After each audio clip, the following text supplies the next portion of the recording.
Pak sedikit Pak. Bapak sedikit Pak. Pak sedikit Pak. Pak soal Pertamina Pak, ini kan Pertamina kan yang Pertamax dioplos ini jadi sedang ramai ya Pak. Kalau salah dari Bapak lagi diurus itu semua, ya. Untuk mengembalikan kepercayaan masyarakat. Lagi diurus semua. Oke. Kalau Pak Yandri kita bersihkan, kita tegakkan, kita akan pokoknya membela kepentingan rakyat. Hari ini kita lihat ya peluncuran bank emas pertama dalam sejarah Indonesia. Oke, terima kasih. Kalau Pak Yandri gimana Pak? Pak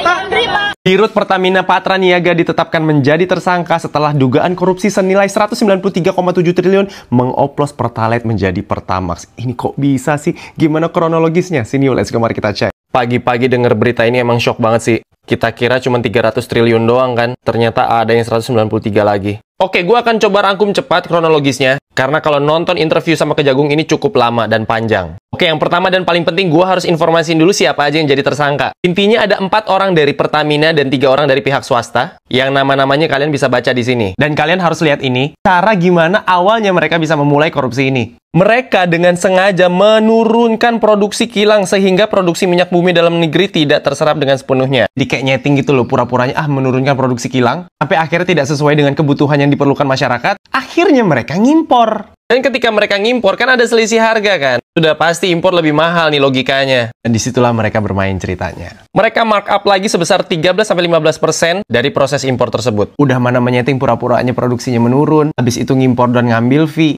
Pas udah diimpor, yang dibeli Pertalite, habis itu dioplos pura-puranya bilang ini Pertamax. Triple kill kan? Nih baca ya, tersangka RS kemudian diduga menyelewengkan pembelian spek minyak. Nih RS ini bukan Reza Surya ya. Jadi spek mereka itu untuk pembelian jenis RON 92 alias Pertamax, padahal yang dibeli adalah RON 90 Pertalite. Kemudian dilakukan blending di storage depot untuk menjadi RON 92. Kesel nggak lo? Dan fakta menyedihkannya lagi, ini sudah terjadi dari tahun 2018. Udah 5 tahun coy, kita beli Pertamax ternyata minum Pertalite. Di selama ini kita bayar mahal cuma biar nggak ngantri doang. Makasih untuk para bengkel yang sudah mengungkap ada beberapa mobil yang ternyata ada pengendapan kotoran di dalam tangki bensinnya. Pasti kadar merkuri dan sulfurnya makin nggak bener nih. Nih makanya mungkin gara-gara korupsi mereka harga bensin di Indo tuh lebih mahal dari negara Malaysia ya. Tetangga kita itu harga 1 RON 95 lagi, harganya cuma 2 ringgit. 1 ringgit tuh 3.700-an atau 3.800-an lah. Anggap aja 4.000, ya berarti 8.000 1 liter. Jauh banget sama di Konoha. Oke, yang penting sekarang kita terus kawal kasusnya. Karena jujur ini nyesek banget, yang dirugikan tuh full satu Indonesia. Dan ada satu fakta lagi yang kalau gue mau kasih tahu tuh sebenarnya makin tambah sedih. Ternyata kerugian 190-an triliun itu only 1 tahun di tahun 2023. Parah kan? Lo bayangin kalau dihitung dari 2018 mereka mulai. Bahkan ini lebih besar dari kasus 300T itu. 5 komponen itu baru di tahun 2023. Jadi coba Mbak Clarissa bayangkan kalau ini kan tempusnya ini kan 2018 sampai 2023. GWS deh. Coba jangan kabur, jangan kabur. Dirut Pertamina Patraniaga korup 193 triliun dari tahun 2018 sampai tahun 2023 dengan cara Pertalite dioplos jadi Pertamax. Jadi selama ini secara nggak langsung Pertamax yang kita beli itu adalah Pertalite model premium biar nggak ngantri aja. 193 triliun. Itu kerugian yang dihitung di tahun 2023, belum dihitung dari 2018 sampai 2023. Kalau dikalkulasikan dari 2018 sampai 2023 itu sekitar 960 triliunan. Itu lebih besar dari kasus 300T. Gila. Dan yang menjadi tersangka dalam kasus korupsi ini itu ada 7 orang. Dan yang dipublish baru 1 orang, Pak Rifas Siahaan. Yang jadi pertanyaannya Pak, apa kurang gaji di Pertamina Pak? Sampai segitu niatnya korupsi segitu banyak dari tahun 2018 sampai tahun 2023. Apa memang udah jadi tradisi di negara kita ini, di Indonesia ini, para pejabat itu dapat fasilitas banyak, gaji banyak, hidup mewah, kerja enak, tetap harus korupsi. Gue tuh nggak paham lagi kenapa perkara minyak motor aja nih gue bisa dibohongin. Lu bayangin selama ini gue kira tuh yang gue isi tuh Pertamax, ternyata Pertalite. Astagfirullahaladzim, kok pada tega banget sih nipu orang sampai segitunya. Salah satu perusahaan negara terbesar loh, padahal tega banget nipu rakyat sampai segitunya.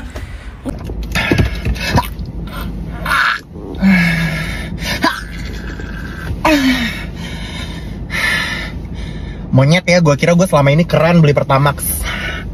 Gue dibego-begoin, gue ditolol-tololin. Sakit hati monyet. Kalau mobil gue rusak gimana? Mau gantiin gue Tesla? Ternyata selama ini gue bayar lebih buat apa? Buat fast track. Cuma buat fast track. Mendingan gue fast track Dufan anjing. Lo nggak bisa ya. Lo nggak bisa dihukum bentar. Maling binder di SD aja, habis itu dibully keluar sekolah. Lah lu 193 triliun. Gua sama mobil gue ini udah berasa keren banget. Monyet, isi Pertamax. Tenang ya, tenang.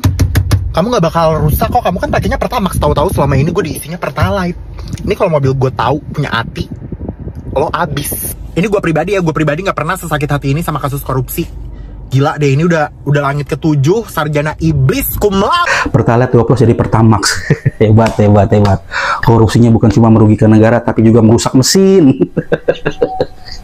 Ya Allah, gue ngebayangin nanti para pelaku di neraka pas disiksa malaikat tuh bilang dimulai dari nol ya. Dari sekian banyak korupsi, baru ini nih gue langsung merasa jadi korbannya. Udah bela-belain nggak beli bensin eceran, takut dioplos, malah dioplos di pusatnya. Pantesan gue kalau beli bensin di Depok 10.000 nggak nyampe Bandung. Padahal sama-sama jauh barat loh.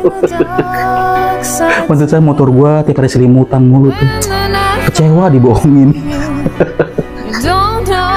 Aduh, emang bener-bener gelap nih Indonesia. Udah dimonopoli, dikorupsi. Udah cabut tuh hak monopoli Pertamina. Tapi gue yakin sih, rakyat Indonesia tuh banyak yang masuk surga lewat jalur zalim pemerintah. Makanya cocok banget Indonesia dibilang negara berkembang.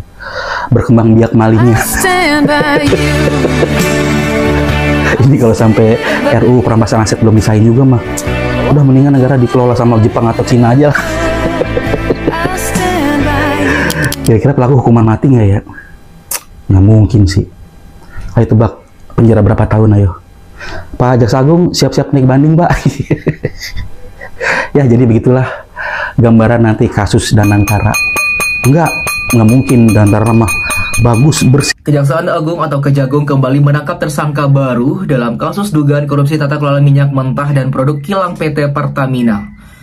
Dari informasi yang dihimpun, 2 orang dari internal subholding Pertamina akan berstatus tersangka malam ini. Ia tersangka baru dan ada yang dijemput paksa, kata Jaksa Agung Muda Pidana Khusus Kejagung Febri Adriansah saat dikonfirmasi Rabu 26 Februari 2025. Sementara itu, Kepala Pusat Penerangan Hukum Kejagung, Harli Siregar, menyebut hari ini ada pemeriksaan terhadap sejumlah pejabat Pertamina Patraniaga sebagai saksi. Namun, Harli belum membeberkan lebih lanjut ihwal berapa saksi yang diperiksa serta identitas mereka. Hari ini ada pejabat Pertamina Patraniaga yang diperiksa sebagai saksi, ujarnya. Kejagung sebelumnya telah menetapkan 7 orang tersangka yang terdiri dari 4 pegawai Pertamina dan 3 pihak swasta. Salah satunya adalah yakni Rifa Sihaan selaku Direktur Utama PT Pertamina Patraniaga. Kemudian SDS selaku Direktur Feedstock and Product Optimization PT Kilang Pertamina International, YF selaku Direktur Utama PT Pertamina International Shipping, AP selaku VP Feedstock Management PT Kilang Pertamina International. Selanjutnya MKAN selaku Beneficial Owner PT Navigator Katulistiwa, DW selaku Komisaris PT Navigator Katulistiwa, sekaligus Komisaris PT Jenggala Maritim, dan YRJ selaku Komisaris PT Jenggala Maritim, sekaligus Dirut PT Orbit Terminal Merah. Di sisi lain, PT Pertamina Persero menghormati Kejagung dalam menjalankan tugas serta kewenangannya dalam proses hukum tersebut. Pertamina siap bekerja sama dengan aparat berwenang dan berharap proses hukum dapat berjalan lancar dengan tetap mengedepankan asas hukum praduga tak bersalah, ujar VP Corporate Communication Pertamina Fajar Joko Santoso dalam keterangan resmi Selasa 25 Februari 2025. Selain itu, Fajar menegaskan Pertamina Group menjalankan bisnis dengan berperang pada komitmen sebagai perusahaan yang menjalankan prinsip transparansi dan akuntabilitas sesuai dengan good corporate governance serta peraturan berlaku. Di tengah proses tersebut, Pertamina memastikan layanan distribusi energi di seluruh Indonesia tetap berjalan lancar dan optimal untuk menopang kebutuhan harian masyarakat. Pertamina menjamin pelayanan distribusi energi kepada masyarakat tetap menjadi prioritas utama dan berjalan normal seperti biasa, jelasnya.